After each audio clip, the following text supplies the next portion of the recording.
Azizam, bu menman. Nega qo'ng'iroq qilyapsan? Axir yangi uy olmaguningcha qo'ng'iroq qilma degandim-ku. Azizam, 100 ming yubora olasanmi? Oyimiz jonlantirish bo'limidalar. Hozir pul juda ham zarur.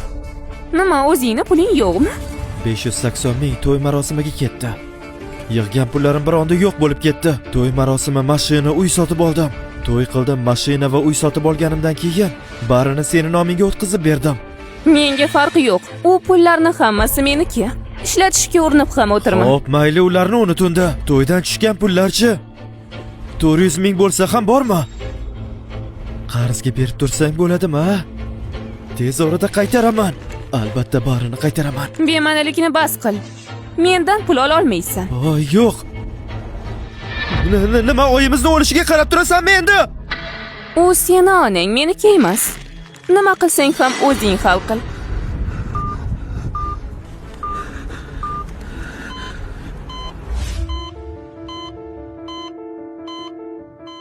Oyi, dadam bizni erta tark etdilar. Butun umr menga g'amxo'rlik qildingiz, endi esa meni navbatim keldi. Sizni saqlash uchun pulni topaman. Yetkazib berish uchun vaqtingiz oz qoldi. Agar yetkazib bermasam jarima bo'ladi. Hozir bu menga ortiqchalik qiladi.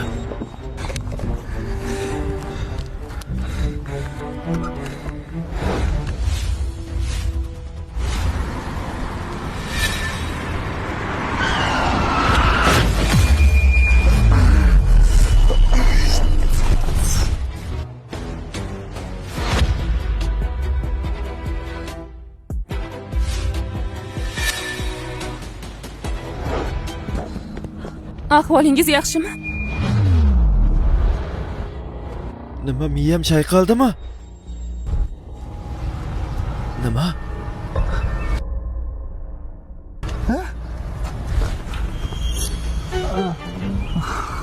Yumshoqqina, silliqqina ekan. Ha, seni mashinada turtib yuborganim uchun aybdorman. Hammasini haqqini to'layman, lekin qo'lingni tekkizsang, politsiyani chaqiraman. Yo'q, xudoyim, yetkazib berishim kerak.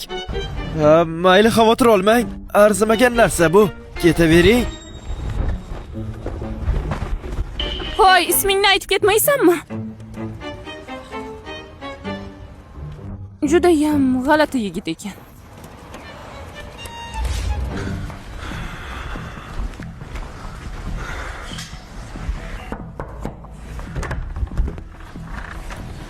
Eltib berish xizmati. Hoy, azizim. Men turganimda ovqatni nima keragi bor? Bu ovoz menga juda ham tanish.